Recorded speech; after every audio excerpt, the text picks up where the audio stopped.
Alright guys, let's try to finish this up. Took a little bit of a break from when I first started filming this, so a little recap from the first one. I did find that new Who album that came out last year. It's just called Who, even though at first I always thought it was called Detour, so a little confusing, but no. There's that, and I also found this, the 20th Century Masters of the Who. Got some good songs on there. Alright, and then just last minute soundtracks. We do have the Miami Vice CD, or one of them at least. Yeah, I know they made a couple of those. That's one of them.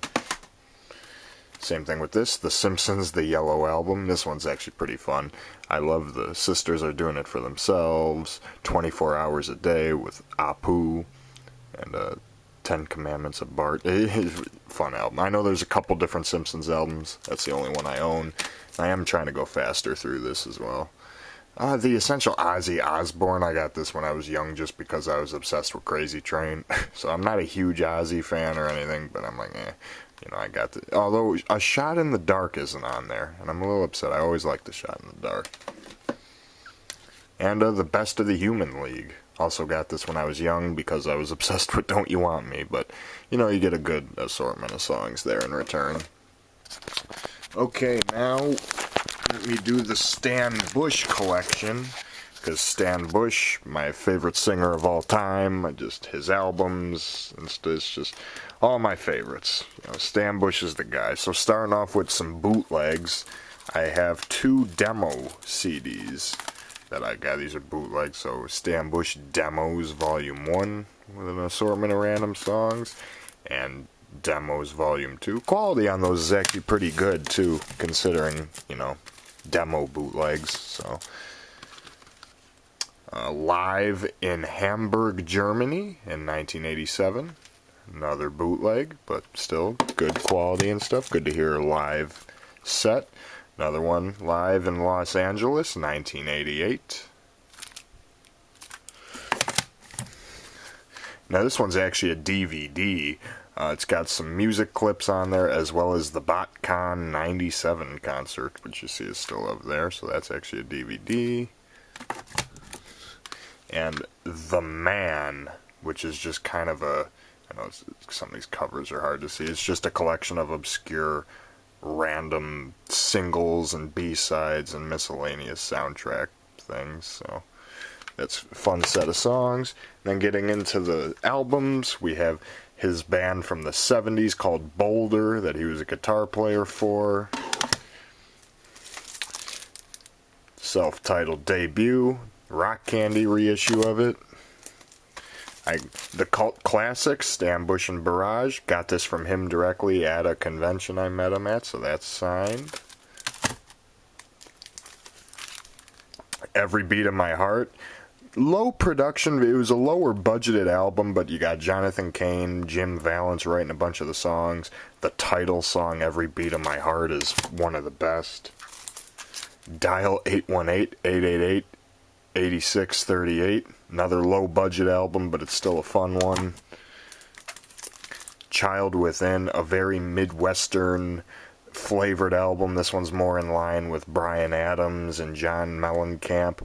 Very good album, though. The title song, Child Within, Never Wanted to Fall in Love, The Price of Love, You Never Know, Everyone Needs a Hero. A lot of deep stuff on this one. I love The Child Within. Very underrated.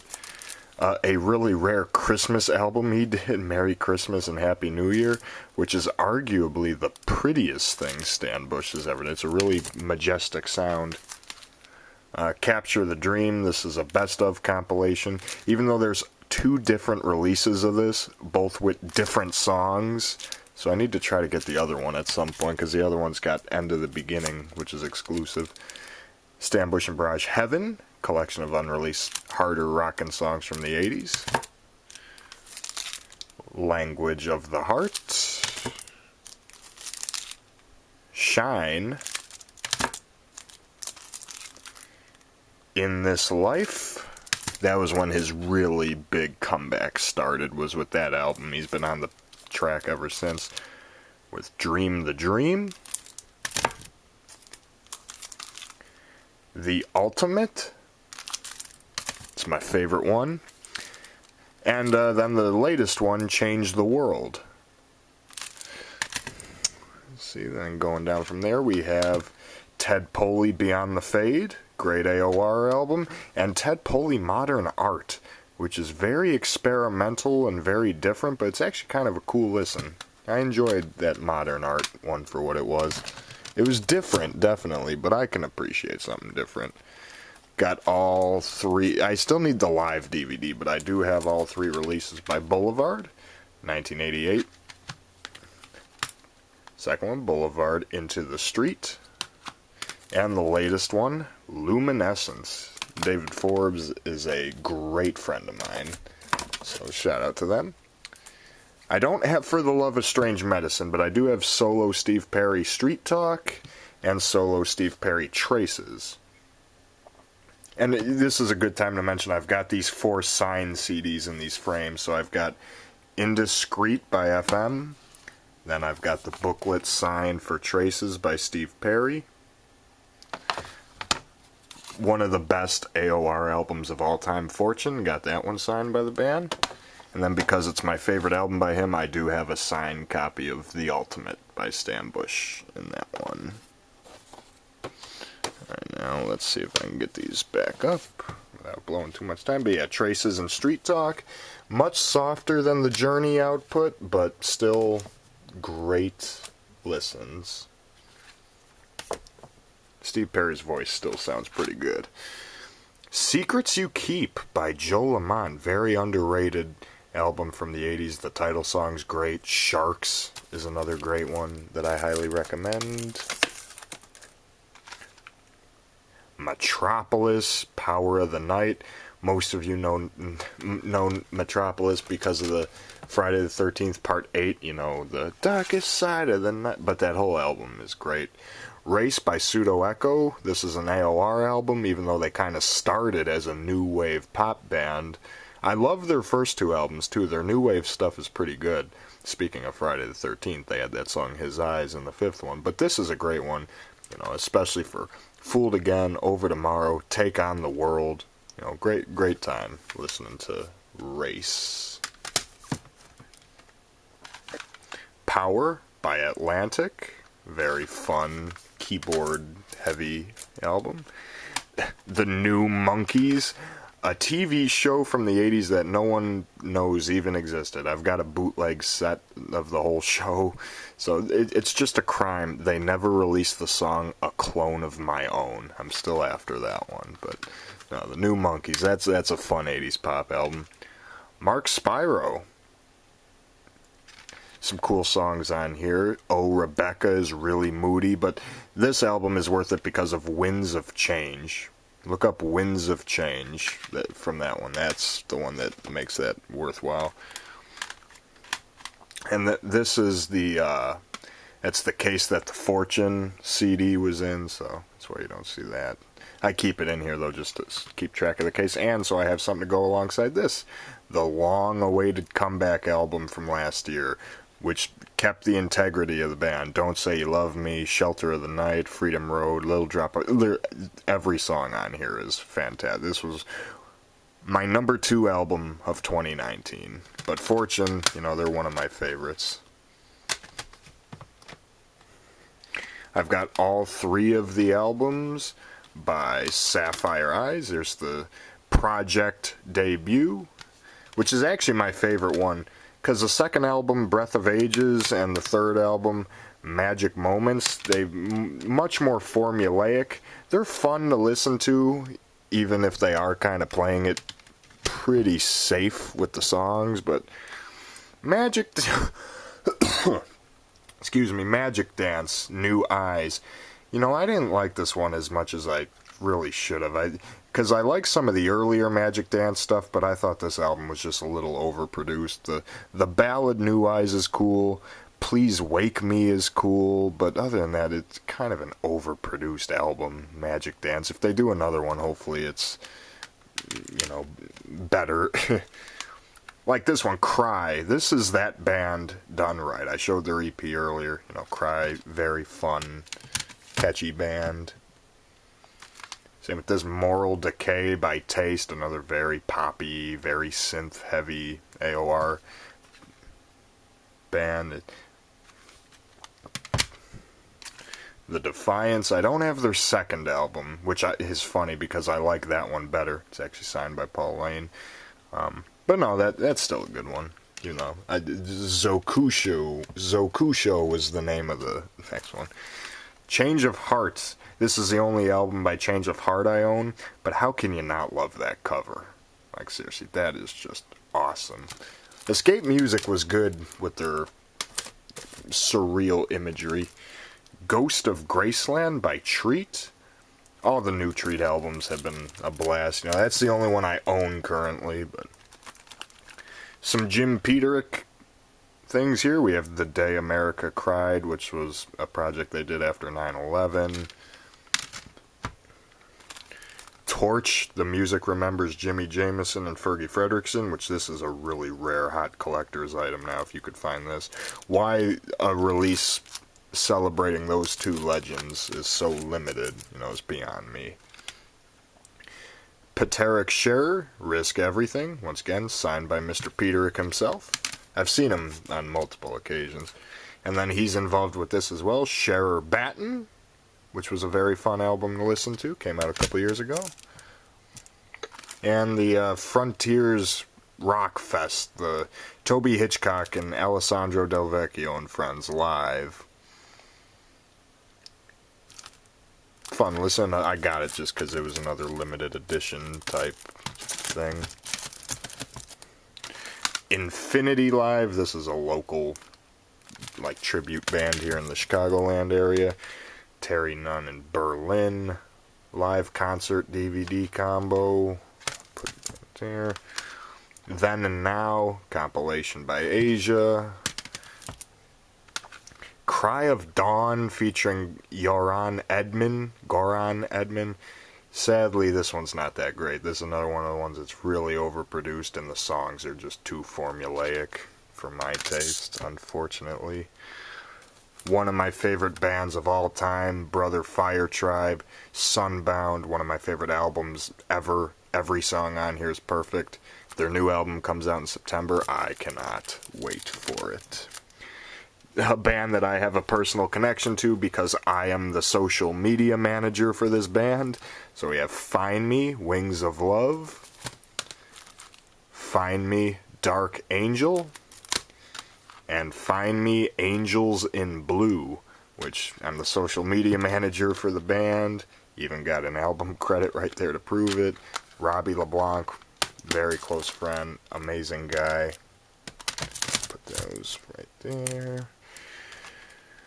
Got the AOR Boulevard stuff going here. We've got David A. Saylor, Ship to Nowhere. Kiss of Judas 2, awesome. Santa Ana Wins, awesome. Can't wait for the follow-up. Push UK, Past and the Future. And a cool little project called Hardware 86. Very synthy rock, but very fun and cool. This should go by the soundtracks. The If Looks Could Kill soundtrack. Gathering of Kings Discovery. My current front runner for Album of the Year, 2020. Their first album was good, but this one is even better. Two latest Robert Tepper albums. New Life Story. And my #1 album of 2019. Better Than the Rest. Great, great return to form for Mr. Tepper. This weird thing I got, Divorce. It's a good little AOR album, but pretty generic. Oh yeah, I was in the mood for something that was, you know, like female fronted. Kryptonite was an alright Frontiers project. I actually have fun memories listening to that one on the summer when it came out. A classic, you know, The Storm, like basically a Journey offshoot band. Stranded, this is the Japanese release with the extra bonus track, Another Man's Eyes, which is weird because I remember listening to that and I thought the bonus track was the best song. Another Japanese edition, Any Day Now by Millennium, with the Japanese bonus track and the OBI strip, however you say it. Got 2 albums by Aha, the classic Hunting High and Low, and then just a compilation of the singles. Always in the mood for some Aha. Europe, The Final Countdown, that one's pretty self-explanatory. Pump by Aerosmith. Scarecrow by John Cougar Mellencamp. Gotta love it. Morningwood. This is actually a pretty fun, like, alternative pop rock band. The song Nth Degree on that is, yeah, it's a fun one. Dead or Alive, Youthquake. Obviously, I got that when I was going through my 80s phase. Pulley Rivera, Only Human. That one's actually a pretty collectible one now from what I hear.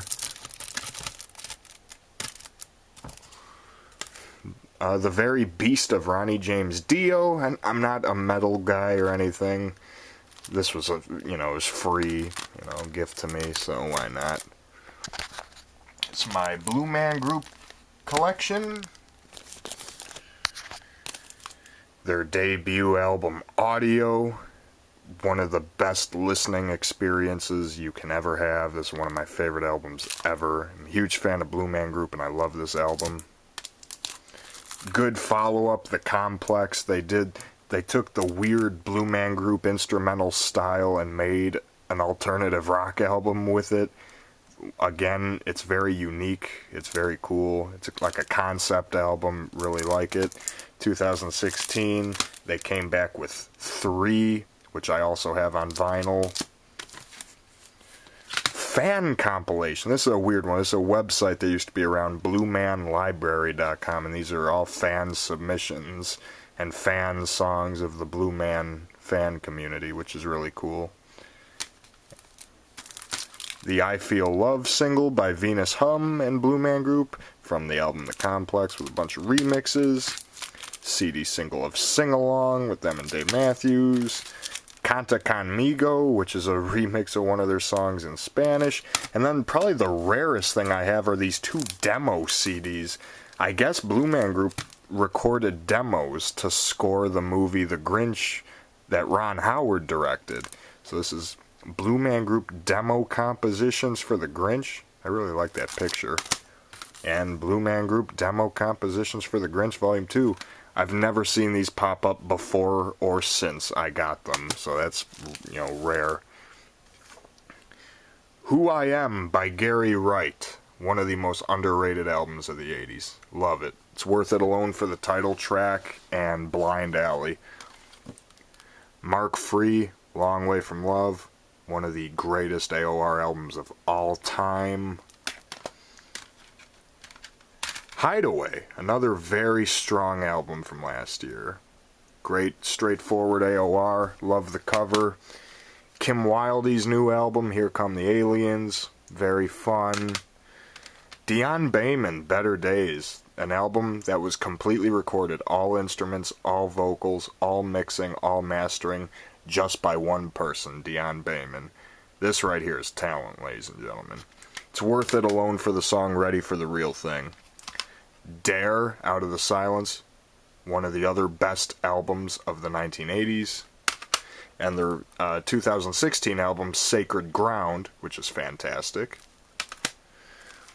Real Life by Drive She Said, and Pedal to the Metal by Drive She Said. A very eclectic, diverse range of songs on this one, but it's really good. The late Fergie Frederickson's album, Any Given Moment. Absolutely, miss him. Tim Feehan, self-titled debut. Brothers in Arms by Dire Straits, of course. 1984 by Van Halen. Reflections by Cornerstone. Of course, you gotta have We're Not Gonna Take It, right? Stay Hungry by Twisted Sister. 80s Genesis, Invisible Touch. Dokken, Back for the Attack. And we end out with the very best of Depeche Mode, because that's fitting. Alright, ladies and gentlemen, hope you enjoyed that. That's my CD collection, and we'll have to do some updates on it, in the future. Thank you, and take care.